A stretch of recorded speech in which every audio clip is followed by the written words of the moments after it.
Hello students, तो कैसे हो आप सभी। उम्मीद करता हूँ आप सभी अच्छे होंगे और मज़े में होंगे। हम क्लास 8 में चैप्टर नंबर 9 कर रहे थे। हमने एक्सरसाइज 1.9 है वो कंप्लीट कर लिए। आज हम एक्सरसाइज 9.2 का इंट्रोडक्शन और एग्जांपल्स करेंगे। ये एक्सरसाइज भी बहुत ईजी है अगर आपने 9.1 अच्छे समझी है तो, कि अलजेब्रिक एक्सप्रेशंस क्या होते हैं।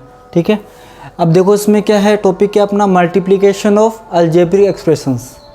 अलजेब्रिक एक्सप्रेशंस का मल्टीप्लिकेशन। ठीक है, तो देखो इसमें जो पहला टॉपिक है वो क्या है, multiply of two monomial. Monomials means जिसमें सिर्फ एक ही टर्म्स हैं। ठीक है, अब उन दोनों का मल्टीप्लिकेशन। ठीक है, तो आपको एक चीज़ में ध्यान में रखनी है इसमें कि x की पावर m इंटू में x की पावर n, बेस से मतलब पावर क्या हो जाएगी, ऐड हो जाएगी। ये वाला कंसेप्ट आपको आना चाहिए। ठीक है, जैसे मैं कर रहा हूँ कि 2 इंटू में, एग्जाम्पल से समझ रहे, 2 इंटू में 3x, तो यहाँ पे 2 3 ज़ा नंबर्स मल्टीप्लाई हो जाएंगे और यहाँ पे x इंटू यहाँ पे 1 है तो 6x हो गया ये। अगर ऐसा होगा कि 2x इंटू में 3x होगा तो क्या हो जाएगा, देखो 2 3 ज़ा 6 होगा और x की पावर 1 x की पावर 2 x की पावर 2 हो जाएगी ये। ठीक है, अब इसमें जो दूसरा जो अपना कंसेप्ट है वो क्या है, मल्टीप्लाई ऑफ 3 और मोर मोनोमियल्स, कि 3 या 3 से ज़्यादा मोनोमियल्स को हम मल्टीप्लाई कैसे करेंगे। ठीक है, तो वही सिंपल मल्टीप्लिकेशन, नंबर्स का मल्टीप्लाई हो जाएगा और वेरिएबल्स का मल्टीप्लाई हो जाएगा। जैसे 2 इंटू में 3x इंटू में 4y है तो 2 3 ज़ा 6 6 4 ज़ा 24 और x into y x y हो जाएगा। इसमें वो रूल लगेगा, अगर दो वेरिएबल सेम है तो उनकी पावर ऐड हो जाएगी। एक एग्जांपल और देखते हैं कि 2 इंटू में 3x प्लस में 4y इंटू में 5z, तो कितना हो जाएगा, देखो 2 3 ज़ा 6 6 5 ज़ा 30 34 ज़ा 120 और ये x y z हो गया। ठीक है, बहुत ही सिंपल है। अब इसके दो एग्जाम्पल्स है वो करेंगे हम, तो पहले आप इसको नोट कीजिए।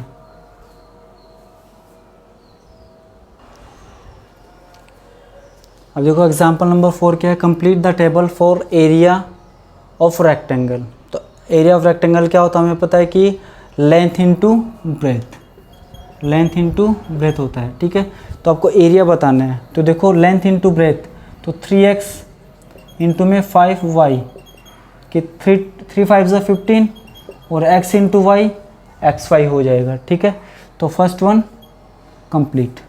9y इंटू में 4y स्क्वायर, तो देखो 9 4 ज़ा 36 और y की पावर 1 y की पावर 2 y की पावर 3। 4ab इंटू में 5bc, तो कितना हो जाएगा, देखो 4 5 ज़ा 20। a अकेला है तो एज इट इज़ आएगा वो। अब b की पावर 1 b की पावर 1 b की पावर 2 आ जाएगी यहाँ पे और c अकेला आ जाएगा। ठीक है, अब यहाँ पे देखो 2l स्क्वायर m इंटू में 3l m स्क्वायर, तो क्या हो जाएगा, देखो ये 2 3 ज़ा 6, l की पावर 2 l की पावर 1 l की पावर 3 m की पावर 1 m की पावर 2 m की पावर 3। तो बहुत ही इजी एग्जांपल था ये, तो आप इसको नोट कीजिए। फिर हम एग्जांपल नंबर 4 कर रहे हैं। ठीक है, तो आपने नोट कर लिया होगा। अब मैं इसको रफ कर रहा हूँ एग्जांपल नंबर 3 को। अब एग्जांपल नंबर 4 करेंगे हम।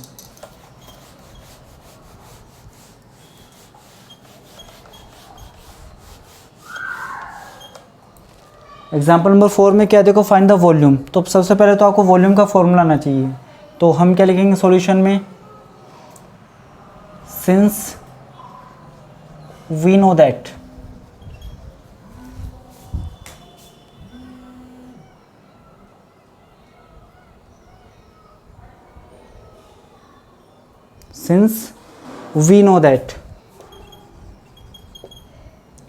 वॉल्यूम इज इक्वल टू क्या होता है, लेंथ इंटू में ब्रेथ इंटू में हाइट, ठीक है। ये वॉल्यूम होता है। तो फर्स्ट में देखो वॉल्यूम फाइंड करते हैं हम, फर्स्ट का वॉल्यूम। तो लेंथ कितनी है इसकी 2ax, इंटू में ब्रेथ कितनी है इसकी 3by, इंटू में 5cz।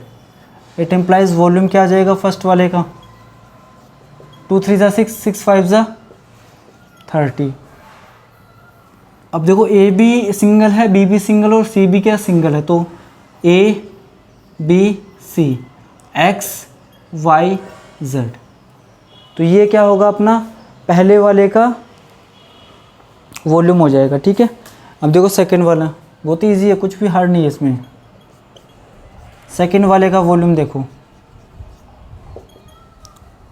M square N, breath कितनी है एन स्क्वायर पी, और ये पी स्क्वायर एम। तो वॉल्यूम देखो कितना आ जाएगा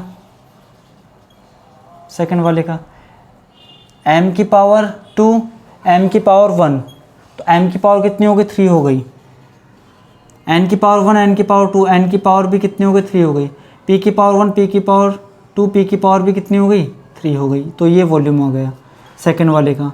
अब थर्ड वाले का देखो, थर्ड का वॉल्यूम, तो लेंथ कितनी है इसकी 2q, इंटू में 4q स्क्वायर, इंटू में 8q की पावर 3। इट इम्प्लाइज वॉल्यूम क्या हो जाएगा 2 4 8, 8 8 64, q की पावर 1 और 2 3 3 और 3 6। तो ये आपका फाइनल आंसर होगा, ठीक है। तो इसी के साथ अपना जो इसका जो इंट्रोडक्शन पार्ट था और इसके जो एग्जांपल्स थे 9.2 के वो कंप्लीट हो चुके हैं। अब नेक्स्ट वीडियो में हम एक्सरसाइज 9.2 के सॉल्यूशंस करेंगे। तो पहले आपको एग्जांपल और ये इंट्रोडक्शन अच्छे से समझना है, उसके बाद में क्वेश्चंस तो आप खुद से कर सकते हो आराम से, ठीक है। आपको नोट्स प्रॉपर बनाने हैं ही, ठीक है। तब तक आप खूब अच्छे से पढ़िए और खूब मज़े से रहिए।